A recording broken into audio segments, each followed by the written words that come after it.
How's it going? Thought I'd do a bit of an update on the water chestnuts.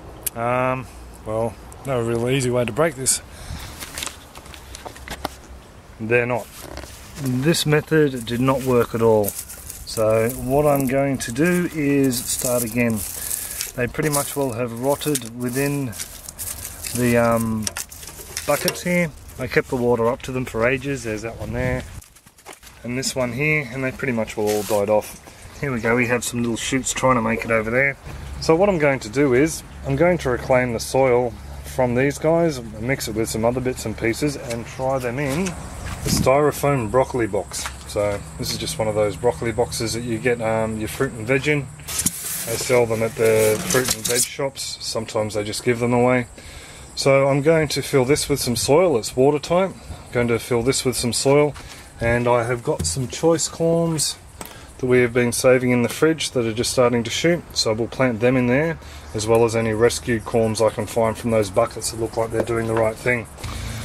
So just to show you, we actually did get some water chestnuts forming in here. There's one that I've pulled out. That one's actually shot from one of those small bulbs, because there's the actual, just over here, that is the actual water chestnut that was planted originally, and this is shot up from around the side. So we do have a couple of water chestnuts that actually did take, and a couple down here from another plant. So I'm just going to put the pH meter in here, and we'll see what the pH is. And I think that looks slightly acidic. I don't know about you. Blueberries would love this soil, but yes, unfortunately I don't think the water chestnuts do. So I think I'm going to have to go upstairs and just have a quick read up on the pH for water chestnuts, and I might contemplate transplanting a blueberry into here. Rightio, so I've gone upstairs and I've actually found out that water chestnuts prefer a pH between 6 and 7.3, so it looks like we may have had a problem with our pH. So this is the soil I'm going to be using. It's come from the potato bags we harvested the other day, and to that I'll be adding some CBM fertilizer, which is a animal based and mineral rock dust fertilizer. It's an organic certified one, and at the bottom of this container I've just got some dolomite lime just to raise the pH a little bit. So I'll be mixing this along with the soil over in the tray over there, and we'll fill up the box and get it all in situ. So here we go. I've set them up here just in front of this trellis. This part of the garden bed won't really be used at the moment.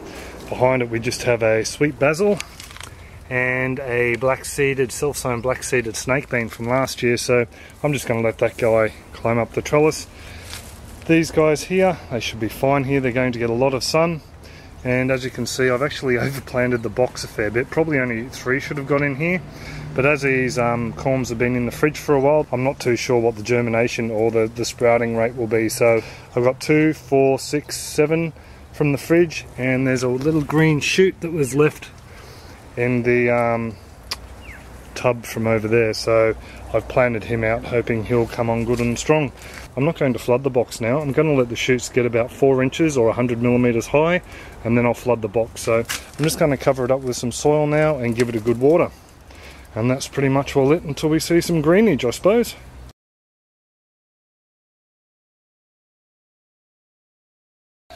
Well, it's the 7th of February now, and enough time has passed for me to think that these guys are actually going to make it. So I thought I'd just give you a quick look.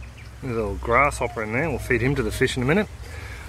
As you can see, it's sending up little satellite corms everywhere. We're getting little ones all around the sides of the container.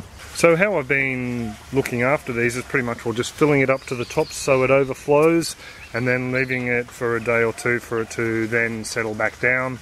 Uses all the moisture up, and away we go. So that's pretty much all it. The right way to grow water chestnuts.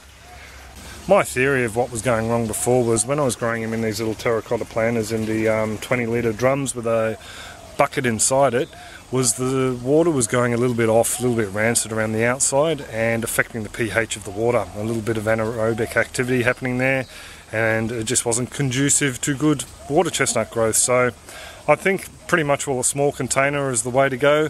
The bathtub worked excellent, but yeah, I just didn't want to take up so much space with them this time round. So I'll just give you a quick look at the ones in the Aquaponics as well, just to finish off. These guys in here actually aren't going as good as the ones in the soil. This is a flood and drain bed, so it floods, drains, floods, drains. This one over here, this is a constant flow. That pipe there delivers a constant flow of water through the bed, and it feeds the water chestnuts. So there's that one there, and this one over here's got a couple, whoops, if you can see past the leaves, it's got a couple of little satellite corms around. So very happy with the constant flow bed. So next year I might dedicate a whole barrel just to water chestnuts, constant flow, because I've put some kangkong and some celery, and there's some other herbs and bits and pieces in there. So that's pretty much all it, I suppose. Growing water chestnuts. Grow them in a container. Don't try and get fancy. Keep it nice and simple. So I hope that's been helpful to someone out there. Any comments, questions, suggestions, drop them in the comments box below and I'll get back to you. Other than that, have a great one. Take it easy. Catch ya.